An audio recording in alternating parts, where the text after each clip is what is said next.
What's up, YouTube? Your boy back once again with another sports topic, and today I'm gonna do a preview about the Houston Texans versus the Cleveland Browns. And I know it's Cleveland, so I'm just going to give my prediction early. I think the Texans will walk away with the victory, 27-13. Cleveland's offense is not that good. They average only 15 points. They're 31st in points scored in the NFL, and they only average 15 points a game. So between 15 and 13 is what I give them. So I say about 13 points. I know the defense is down without Merciless, without Watt. You just have Clowney. I know we've been down in the second. I've been down in the secondary pretty much this whole season because I keep iterating how we should have kept A.J. Boye, but that's a story for another video. But I'm just thinking that most likely that the offense and DeShaun Watson will carry us to victory against Cleveland. They better carry us to victory against Cleveland because even if you don't make the playoffs, these are still the games that you should win. Cleveland's 0-5. You're 2-3. You need to win this game and be 3-3 going to the bye week, and then regroup. Rest, get some players back healthy. We know that Clowney and Watt, but Watt and Merciless are out for the season. They're not coming back. Maybe Kevin Johnson can come back after the bye week when we play Seattle. Maybe we can finally do something with this whole Dwayne Brown, because the talks of that Seattle reached out to us about Dwayne Brown, but they're offering Jimmy Graham and a third-round pick, and that helps us neither because we have a third-round pick, and then we're going to get a conditional third-round pick because of A.J. Boye leaving us in free agency. So we're going to have two three-round picks. We don't need a third one unless you're going to plan on trying to take those three three-round picks and try to package them up to move into the second round some type of way, because that's what we need. We need a 1 or a 2. And because we need the 1 shore up this offensive line and also 2 shore up that secondary. So we need a 1 or a 2. Like, we definitely the most we need is a 1, but we're not going to get a 1 for Dwayne Brown. And I don't think we should trade anything less than a second round pick, unless maybe I heard talks of offering up Richard Sherman. That could be interesting. I'm not advocating for that. That's not what I'm saying. Hey, you do that. I'm just saying that's an interesting thought. That's very interesting for Dwayne Brown, straight up for Richard Sherman. That's interesting. That piques my interest somewhat. I'm not opposed it. I'm not against it, but I'm not advocating for it. I'm just saying it's interesting. So I mean that's the decision I actually want to think about more, because I have no issue. Like I don't think Richard Sherman is the complete lockdown cornerback that we make him out to be. When he plays one side, he doesn't follow the best receiver. He only plays on one side. He's not the type of corner that follows the best receiver week in and week out all around the field. So that's one thing. 2, like I said, I don't one. How much left does he have? I mean, this is not Richard Sherman 3 years ago. It's not just like this is not Dwayne Brown 4 years ago. So they're both the same thing. It's like we're not talking about these players at their absolute best. Even though Dwayne Brown had a good season last year, and I haven't looked up Richard Sherman to see how his seasons were for the past couple of years. I know 3 years ago when they were talking about him being the best corner in the NFL, when the Seattle was going to the Super Bowl and win the Super Bowl, that was Richard Sherman at his best. I don't know how far away he is from that. I don't know how close he is to that. But I've always said that the best person in their secondary was Earl Thomas. I've been saying that before they won the Super Bowl, that was the key to their secondary was Earl Thomas. I've been saying that. But that's another, again, story for another video.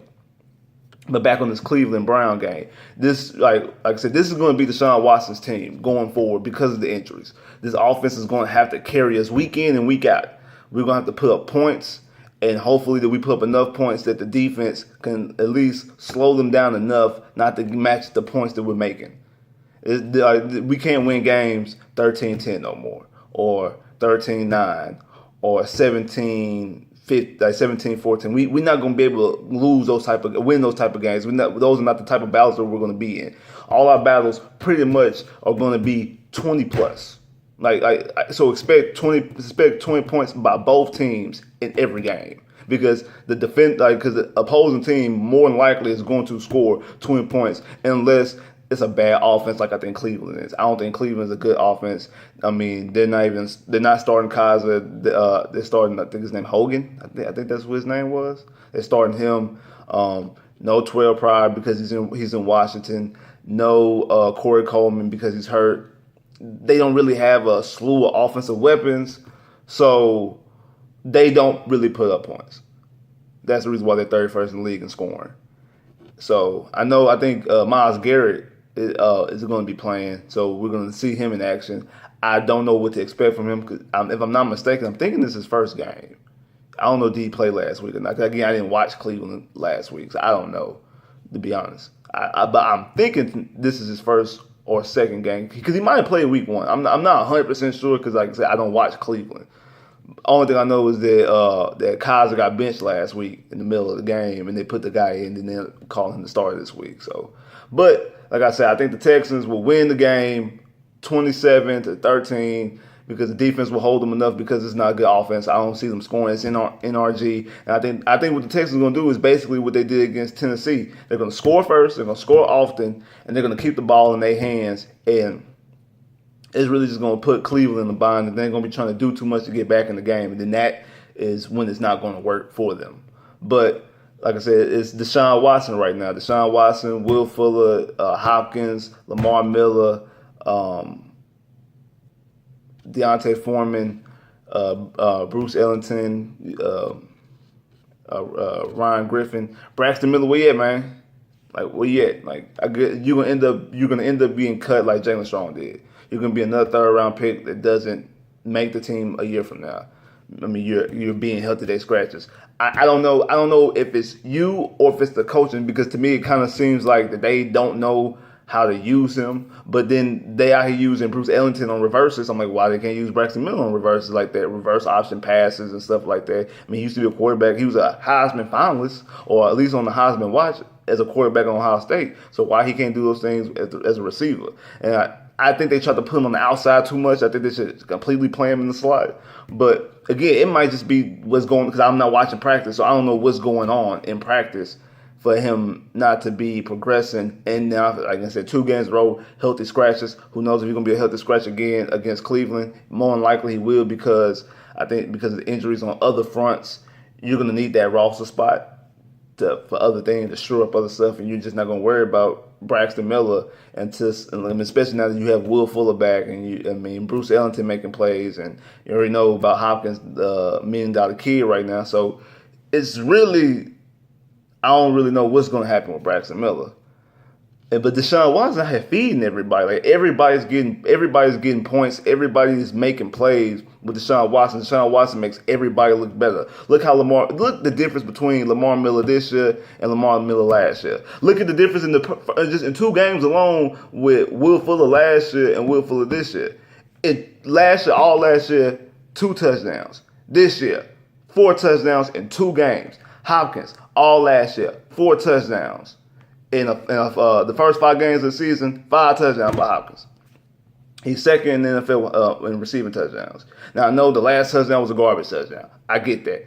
But still, even if you take that touchdown out, still 4 touchdowns in 5 games, and all last year he had 4.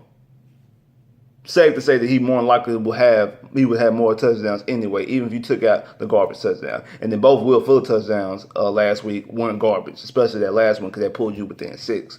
So that just shows you what DeShaun Watson is doing for this offense, is doing for this team. You feel like every single minute that you're in this game, as long as 4 is out there, you in this game. And you feel like you can score on every drive. That's how you feel right now. So I would like to see what Braxton Miller could do. I would like to see what Jalen Strong could have did with him. But now Jalen Strong's a Jacksonville Jaguar. I would like to see what Braxton Miller could do with DeShaun Watson, because I think DeShaun Watson is that type of quarterback who can elevate the talent around him. He makes everybody look better. Like I said, he makes Lamar Miller look way better than he did last year. He makes Will Fuller look way better. He makes Will Fuller worth that 1st-round pick. He looks like a 1st-round pick right now. So, like, share, subscribe. If you haven't, comment below. If you haven't clicked that bell to get more videos, I holla.